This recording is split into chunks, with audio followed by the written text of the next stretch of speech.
అనూహ్యంగా అంబటి రాంబాబు పాదయాత్ర వాయిదా పడింది. వినతి పాదయాత్రపై చర్చకు అంబటి ఇంట్లో లంచ్ మీటింగ్ ఏర్పాటు చేశారు. మీటింగ్ తర్వాత పాదయాత్ర షెడ్యూల్ ని వాయిదా వేసినట్టుగా ప్రకటించారు. పార్టీ కార్యక్రమాలు ఉండడంతో పాదయాత్ర వాయిదా వేశారని చెప్పారు అంబటి. త్వరలోనే కొత్త తేదీలు ప్రకటిస్తానని అంబటి చెప్పారు. డిఎస్సి అక్రమాలలో సిబిఐ విచారణ జరగాలన్నది అంబటి డిమాండ్.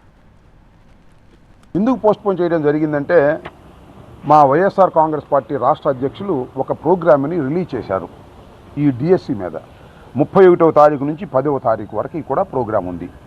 యువకులందరినీ కూడా కలుపుకొని ప్రధానమైన డిమాండ్ సిబిఐ ఎంక్వైరీ వేయాలని, 2 ఏదైతే కేంద్ర మంత్రి ధర్మేంద్ర ప్రధాన్ రాజీనామా చేశాడో అదేవిధంగా ఇక్కడ ఉన్నటువంటి లోకేష్ కూడా రాజీనామా చేయాలనే డిమాండ్తో ఆ కార్యక్రమాన్ని కూడా తలపెట్టాం. పెద్ద ఉద్యమ రూపాన్ని ఇచ్చేటటువంటి ప్రయత్నం చేస్తున్నాం. కాబట్టి నేను 7, 8 తారీఖుల్లో జరిగేటటువంటి నా వినతి పాదయాత్రని నేను పోస్ట్పోన్ చేసుకొని ఈ నెలాఖరు లోపు మళ్ళీ షెడ్యూల్ అనౌన్స్ చేస్తాను.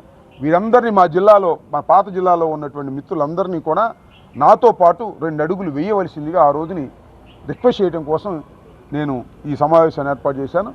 ఈ లోపల ఈ పరిణామాలు రావడంతో నా పాదయాత్ర, వినతి పాదయాత్రని ఈ నెలాఖరు లోపు జరిగే విధంగా మళ్ళీ షెడ్యూల్ చేస్తాను. అది అందరికీ కూడా తెలియపరుస్తాను.